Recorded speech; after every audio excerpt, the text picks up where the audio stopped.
From the NZ Drummer Podcast and AndrewRooneyDrums.com, it's the Student's Guide to Drum Lessons. Here are your hosts, Chris Dawson and me, Andrew Rooney. When we stopped tape and the previous recording we did, you had an amazing analogy. It was just teaching gold. And you were talking about how learning the drums is like the beach, or like the waves, or... Yes, that's right. Yeah. So let's gather around the campfire. Yeah. Warm ourselves on there. It's so good to share that. Sure. So my analogy of it could be this not only for drumming, I suppose, but for learning things in general, but I use it for drumming a lot. So I feel that, and I tell my students about this, is that like being at a beach, and when you first start, you're out in the surf and you're sort of getting beaten up a little bit, and the waves are hitting you, and you don't know what you're doing, and you're struggling a lot, maybe drowning, if you want to think of it like that as well. And until you get too much information, all that sort of stuff, and then you slowly start coming closer in. So the more information you get, or that you can latch onto, you start moving towards the beach, and then eventually you can feel the bottom of the beach. You can feel the sand on your feet, so you're starting to gather traction. You can start moving forward. You're still getting battered by the waves. You're still getting pushed around and don't know what you're doing really. Then as you get further and further out of the water, the more of your body starts getting out of the water, and so you've got more knowledge. You really can start doing some stuff. You've got more control over what it is you're doing. You're feeling more confident. Then eventually you get right out, and then you're on the beach basically. And on the beach means that you've got things down. But as we know, when you're walking on a beach and you're walking on sand, you sort of slip a little bit. That's where you're thinking, okay, I do know a lot, but I'm still not completely there. And it's not until you get further up on the beach and then maybe onto a hard surface, then that's when you've really got your knowledge down and all that sort of stuff. So I think that's Yeah, that's absolutely awesome. And I totally agree. You're searching and you're looking for something to cling on to, right? Exactly. And you think, nah. And then, it's got you. That's right. And you're like, nah, I can't do this. It's impossible. Yeah, and absolutely. Some people just get taken away by get taken out into the ocean sort of thing and drown and quit, basically. And get a really warped view of what music is. That's right, yeah. And what drumming is. Exactly. Yeah.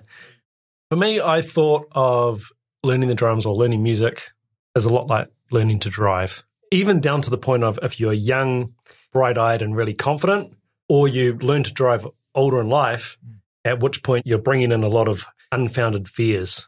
I don't want to drive. I'm scared of driving. What if I'm not very good at driving? Blah, blah, blah, blah, blah. Yeah. And even down to the sort of mechanics of, you do your first driving lesson, and even though you know what a car looks like and you've been in a car a lot, when you're in the driver's seat, everything's just completely different. Yes. And you need to be told, oh, okay, I need to put on my seatbelt first. And then, I need to put the key in the ignition. Why am I doing that? Oh. Yeah. And then I turn it, but at the same time, I need to put my foot down on the gas. That's right. And there's so many little sequenced moves that are required, and we're not even driving yet. That's right. Just to get the car started. That's right. You head off to a gig, throw your drums in the car, and you're going in, then you put on your NZ Drummer Podcast to listen to on the way to the gig. Exactly. But you're not thinking of any of those steps anymore. No. You're thinking big picture. That's right. I've got to get from A to B, and I need to be at this time, and at the gig tonight, I'm going to focus on this. You're not thinking of put the key in the ignition. No, that's right. Take the handbrake off, all those little things. So also, it's really interesting how you can't learn to drive from a book. Right. That's right. Or a video. Yeah. You could watch a million videos on how to drive a car. Until you're in that seat.